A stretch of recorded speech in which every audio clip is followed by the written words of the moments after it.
Na lição anterior, vimos Paulo pregando o evangelho em Atenas, entre os filósofos, no Areópago. Na lição deste domingo, estaremos estudando sobre a suficiência da graça, na cidade de Corinto, na região da Acaia. A lição tem como base Atos dos Apóstolos, capítulo de número 18. A verdade prática diz que a graça de Deus é suficiente para sustentar o crente em meio às adversidades. A lição acompanha Paulo numa das cidades mais desafiadoras para o evangelho. Depois de passar por Filipos, Tessalônica, Bereia e Atenas, Paulo chega a Corinto, a capital da Acaia, uma cidade muito importante, a maior cidade da Grécia. Também colônia romana, que tinha como linguagens principais o grego e o latim. Corinto era estratégica, movimentada, comercial, rica, mas moralmente corrompida. Recebia pessoas de várias regiões, várias culturas e religiões. A sua localização favorecia o trânsito de pessoa e de ideias. E é justamente para esse lugar que Deus envia Paulo. Deus não procura lugares fáceis para fazer a obra. E é exatamente em alguns ambientes difíceis que Deus manda os seus servos para realizar seus maiores trabalhos. Paulo já vinha de experiências desgastantes. Em Tessalônica houve oposição. Em Bereia, Paulo saiu por causa de perseguição. Em Atenas, Paulo anuncia Cristo diante dos filósofos epicureus e estoicos. E agora chega a essa importante região da Caia, onde nós lemos uma das declarações mais bonitas da Bíblia Sagrada.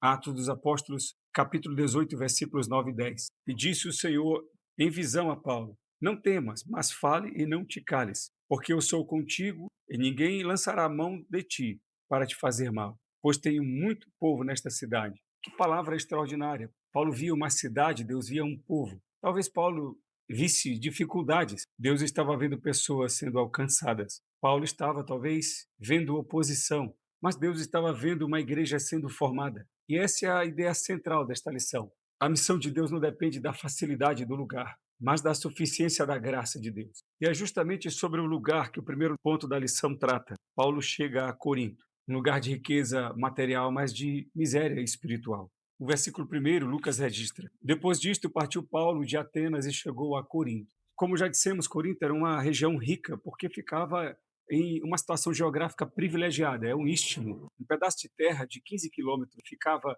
entre o Mar Egeu e o Mar Jônico, que distava 80 quilômetros de Atenas. Ela ficava entre Esparta e Atenas. Essa cidade sitiava dois portos, mas apesar da sua riqueza material, Corinto era uma cidade de decadência moral e espiritual, uma cidade politeísta, e cultuava a Afrodite, a deusa da fertilidade e a protetora dos navegantes, dos marinheiros. Afrodite, uma entidade já conhecida anteriormente por outros nomes, como Astarote ou Astarte, um culto fenício, um culto assírio, que envolvia relações sexuais, e sacerdotisas que praticavam imoralidade sexual. 1.000 sacerdotisas é o que consta em alguns relatos históricos, que estavam associadas ao templo. Mas Paulo faz um trabalho extraordinário pelo poder do Espírito de Deus. E é por isso que, para Corinto, Paulo escreve, 1 Coríntios 6,19, que o corpo é templo do Espírito Santo. E há um relato em 1 Coríntios capítulo 11, versículos 5 e 6, que Paulo recomenda às mulheres que se convertiam, provavelmente algumas sacerdotisas do templo que haviam se convertido a Cristo, a cobrirem a sua cabeça, porque era prática delas andar com a cabeça raspada. Mas a toda mulher que ora ou profetiza com a cabeça descoberta, desonra a sua própria cabeça, porque é como se estivesse rapada. Portanto, se a mulher não se cobre com véu, tosquie-se também. Mas se para a mulher é coisa indecente tosquiar-se ou raspar-se, que ponha o véu, não por uma questão de salvação ou prática religiosa adotada pelos cristãos de Corinto, mas para evitar esse choque cultural com as sacerdotisas do templo de Afrodite. E Paulo encontra ali um judeu chamado Áquila e sua esposa Priscila, que tinham vindo de Roma por conta do edito do imperador Cláudio, que havia expulsado os judeus de Roma. Por volta do ano 41 depois de Cristo, conforme relato do historiador Suetônio. Suetônio escreveu que o imperador Cláudio expulsou os judeus de Roma, capital do império, por causa de distúrbios causados por causa do nome de um certo judeu chamado Cresto. Interpretação de alguns historiadores que Cresto, na verdade, era o nome para Cristo, uma pronúncia que o imperador Cláudio ainda não conhecia. E por confundir cristãos e judeus, ele expulsou os cristãos e os judeus de Roma. E veja como Deus trabalha. Paulo estava sozinho em Corinto, uma cidade desconhecida, mas Deus já havia preparado pessoas, o que nos faz pensar que, às vezes, achamos que vamos para determinado lugar e estamos iniciando alguma coisa, mas Deus já estava trabalhando antes de nós. A missão é de Deus e somos apenas cooperadores, é o que Paulo vem a dizer aos Coríntios, posteriormente em sua carta. O versículo 2 diz: E achando um certo judeu por nome Áquila, natural do Ponto, que havia pouco tinha vindo da Itália, e Priscila, sua mulher, pois Cláudio tinha mandado que todos os judeus saíssem de Roma, se juntou com eles, pois estes também eram fabricantes de tendas, como diz o versículo 3. E como era do mesmo ofício, ficou com eles e trabalhava, pois tinham por ofício fazer tendas. Acredita-se que eram cristãos, vindos de Roma, cristãos evangelizados por Pedro no dia de Pentecostes, conforme Atos 2, versículo 10, ou oriundos da pregação de Pedro no dia do Pentecostes. Paulo começa pregando aos sábados na sinagoga, como costumava fazer, persuadindo os judeus e gregos, como diz o versículo 4. E todos os sábados disputava na sinagoga e convencia a judeus e gregos. E a sua pregação tem como tema Cristo, conforme o versículo de número 5. Quando Silas e Timóteo desceram da Macedônia, foi Paulo impulsionado pela palavra, testificando aos judeus que Jesus era o Cristo. E isso Paulo dá provas na sua primeira carta aos Coríntios, no capítulo 2, versículos de 1 a 5. E eu, irmãos, quando fui ter convosco, anunciando-vos o testemunho de Deus, não fui com sublimidade de palavras ou de sabedoria, porque nada me propus saber entre vós senão a Jesus Cristo e este crucificado. E eu estive convosco em fraqueza e em temor e em grande tremor. A minha palavra e a minha pregação não consistiram em palavras persuasivas de sabedoria humana, mas em demonstração do Espírito e de poder, para que a vossa fé não se apoiasse em sabedoria dos homens,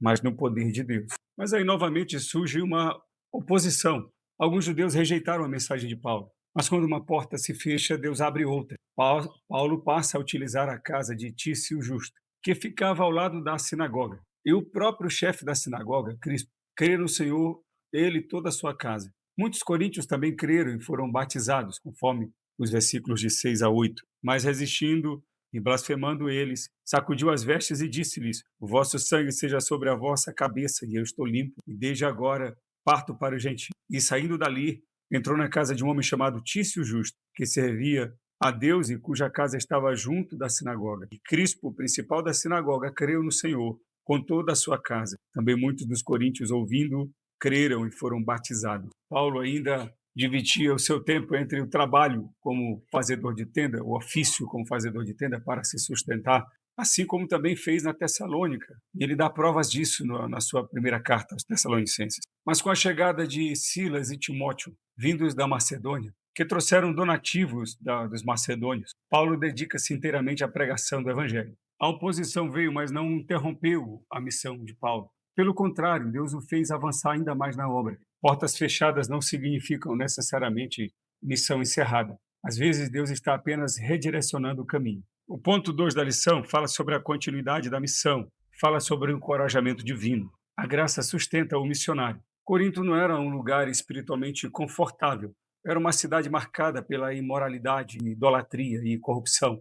Um ambiente tão difícil que Paulo reconhece posteriormente que esteve ali em fraqueza, temor e tremor, conforme já lemos 1 Coríntios, capítulo 2, versículo 3. E essa informação é muito importante, porque às vezes imaginamos que grandes homens de Deus nunca sentem medo, mas Paulo sentiu. Teve fraquezas, temor e até momentos de grande pressão. A diferença é que Paulo não permitiu que a fraqueza fosse maior do que a graça de Deus disponibilizada a ele e o seu ministério. E aí então que o Senhor aparece, no capítulo 18, versículos 9 e 10. E disse o Senhor em visão a Paulo: Não temas, mas falas e não te cales, porque eu sou contigo e ninguém lançará a mão de ti para te fazer mal, pois tenho muito povo nesta cidade. Que palavra poderosa e encorajadora. Deus não disse, Paulo, Corinto é fácil. Deus também não disse que não haveria oposição em Corinto, mas Deus garantiu a sua presença com Paulo. E isso basta. A segurança do missionário não está na ausência de problemas, está na presença de Deus. Jesus já havia prometido quando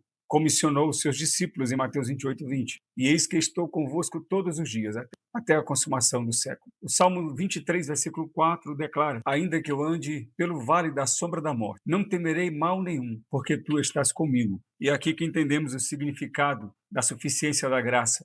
A graça não significa que Deus vai retirar todas as dificuldades. Significa que Deus nos dará aquilo que nós necessitamos para permanecer fiéis no meio das dificuldades. E Paulo experimentou isso em Corinto. E foi por isso que Paulo permaneceu 1 ano e 6 meses nesta cidade, ensinando a palavra de Deus, conforme diz o versículo 11. E ficou ali 1 ano e 6 meses, ensinando entre eles a palavra de Deus. Em outras cidades, Paulo passou rapidamente, porque precisou fugir. Mas em Corinto, Deus disse: fique. Há momentos em que Deus vai mandar sair, mas há outros que Deus vai mandar permanecer. E discernir a vontade de Deus é também saber quando se deve ficar.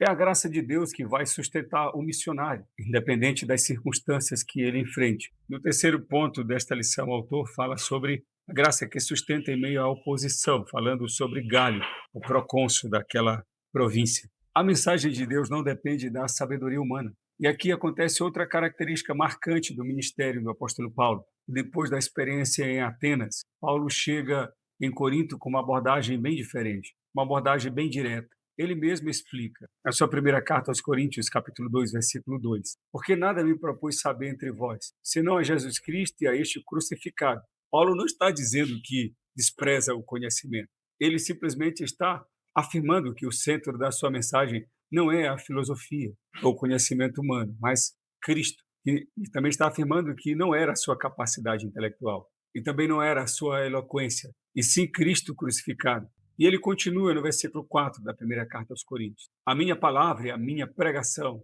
não consistiram em linguagem persuasiva de sabedoria humana, mas em demonstração do Espírito e de poder. E ele explica a razão no versículo 5: para que a vossa fé não se apoiasse em sabedoria humana, e sim no poder de Deus. E aqui tem uma lição fundamental para nós. Precisamos estudar, precisamos aprender, precisamos conhecer as Escrituras, precisamos também compreender a cultura, mas nunca podemos substituir o poder do Espírito Santo pela nossa capacidade. A técnica pode ajudar a comunicar a mensagem, mas somente Deus pode falar ao coração do homem.